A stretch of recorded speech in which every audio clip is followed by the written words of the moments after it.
W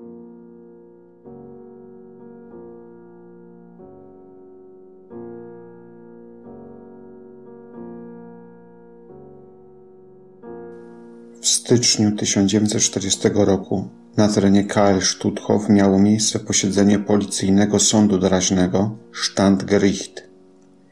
Skazano wówczas na karę śmierci kilkudziesięciu działaczy gdańskiej Polonii, urzędników, kolejarzy, nauczycieli i pracowników poczty.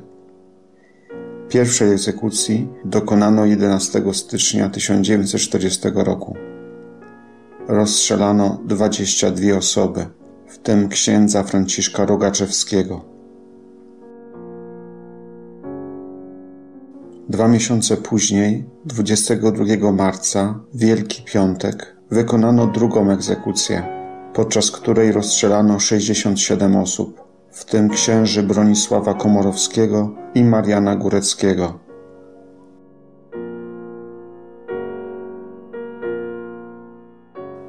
Mord poprzedziły szykany ze strony niemieckich oprawców.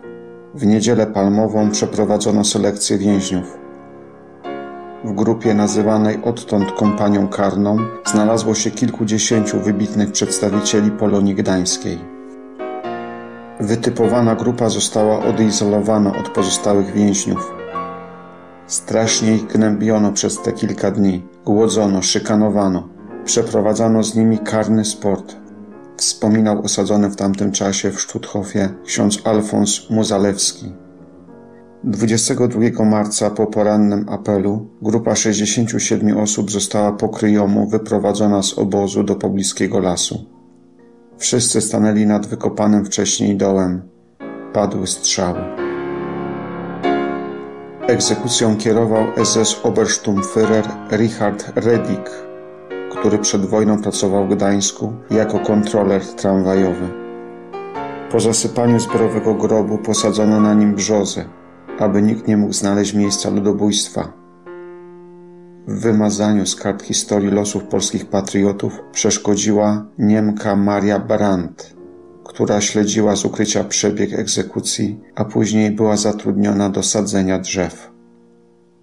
W 1946 roku powiadomiła o zbrodni polskie władze. Na miejscu przeprowadzone zostały oględziny i ekshumacja. Wśród zamordowanych było m.in. 9 bohaterskich obrońców Poczty Polskiej w Gdańsku. 13 czerwca 1999 roku Jan Paweł II wyniósł na ołtarze kościoła 108 Polaków męczenników, a wśród nich 3 zamordowanych w lesie koło Stutthofa, błogosławionego księdza Bronisława Komorowskiego, błogosławionego księdza Mariana Góreckiego oraz błogosławionego księdza Franciszka Rogaczewskiego. W lesie pomiędzy Sztuthofem a Stegną znajdziemy miejsce egzekucji Polonii Gdańskiej. Natomiast doczesne szczątki zamordowanych Polaków spoczywają na cmentarzu w Gdańsku-Zaspie.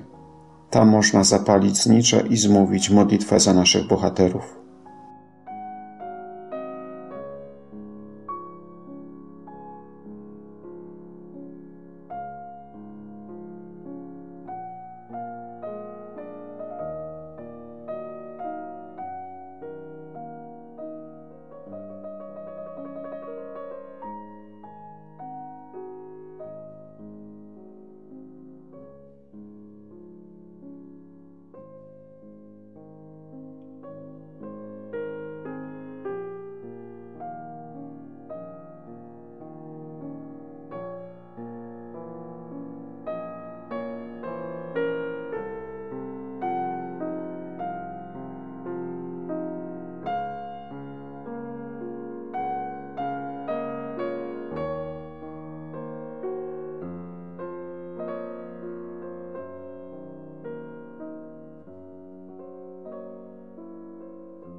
Cześć i chwała polskim bohaterom.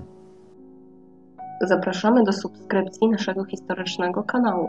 Kliknij na czarną ikonkę Pro Patria Poland Team i subskrybuj. Dziękujemy i do zobaczenia.